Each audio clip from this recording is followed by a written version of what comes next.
విశ్వం దర్పణ దృశ్యమాన నగరీతుల్యం నిజాంతర్గతం ప్రసన్నాత్మాని మాయయా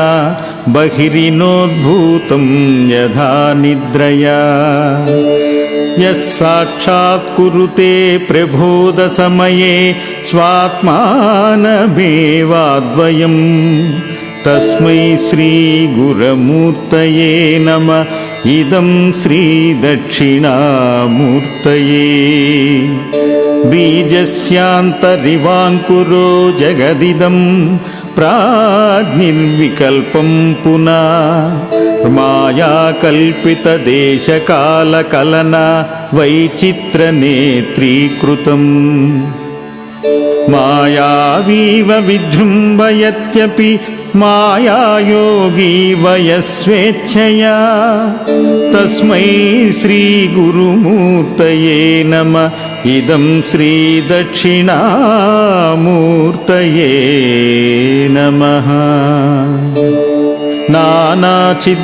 నానాఛిద్రఘటోదరస్థితి మహాదీప ప్రభాభాస్వరం జ్ఞానం యస్మతు చక్షురాదికరణద్వారా బహిస్సందతే జానామీతిదమేవ భాతం మనుభాత్యేద సమస్తం జగత్ తస్మై శ్రీ గురుమూర్తయే నమః ఇదం శ్రీ దక్షిణామూర్తయే నమః దేహం ప్రాణమపీంద్రయాణ్యపి చలాం బుద్ధిం చ శూన్యం విధు స్త్రీబాలాందజడోపమాస్త్వహమిత భ్రాంతాభృశం వాదినా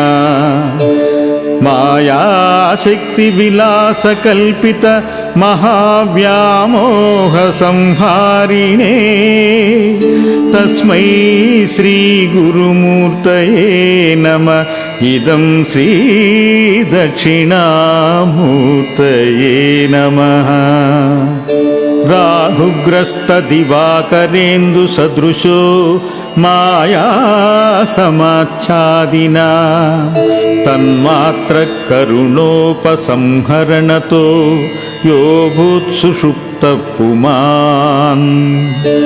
జాగృత్స్వాప్నమితి ప్రబోధనమయే యప్రత్యభిజ్ఞాయతే తస్మై శ్రీ గురుమూర్తయే నమః ఇదం శ్రీ దక్షిణామూర్తయే నమః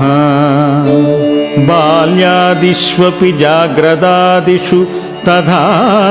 సర్వాస్వవస్థాన్వపి వ్యావృత్తా స్వసునృత్తమాననుహమిత్యం తస్ఫురేంతం సదా స్వాత్మానం ప్రకటీకరోతి భజతాం యో ముద్రయా భద్రయా తస్మై శ్రీ గురమూర్తయే నమః ఇదం శ్రీ దక్షిణామూర్తయే నమః విశ్వం పశ్యతి కార్యకారణతయా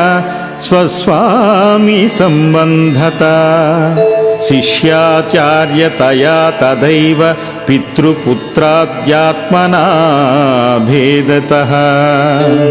స్వప్నే జాగ్రతి వాయ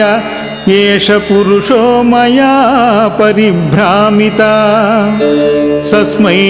శ్రీ గురుమూర్తయే నమః ఇదం శ్రీ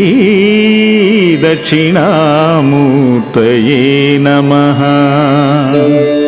భూరంభాంశనలో నిలోంబర మహానాథో హిమాంశు పుమా నిత్యభాతి చరాచరాత్మకమితం యస్త్వైవ మూర్త్యాష్టకం నాన్యత్కించన విద్యతే విమశ్రుతాం యస్మాత్ పరస్మాద్విభో తస్మై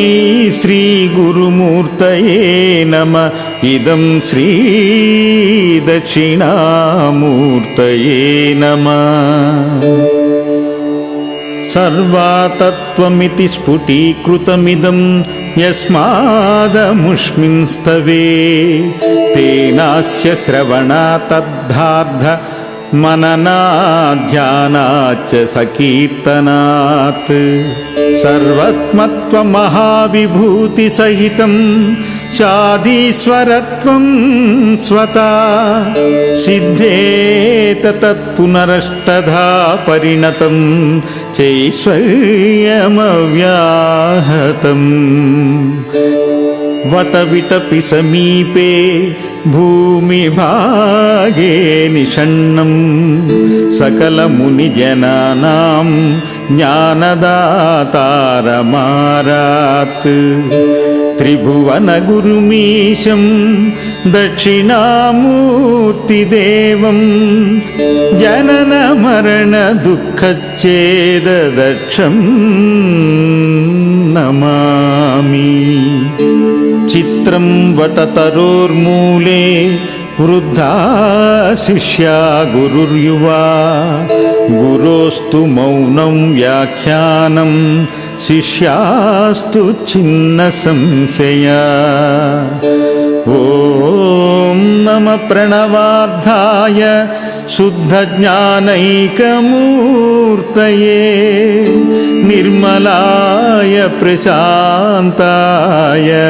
दक्षिणामूर्तये नमः। गुरवे सर्वलोकानां भिषजे भवरोगिणां निधये सर्वविद्यानां दक्षिणामूर्तये नमः।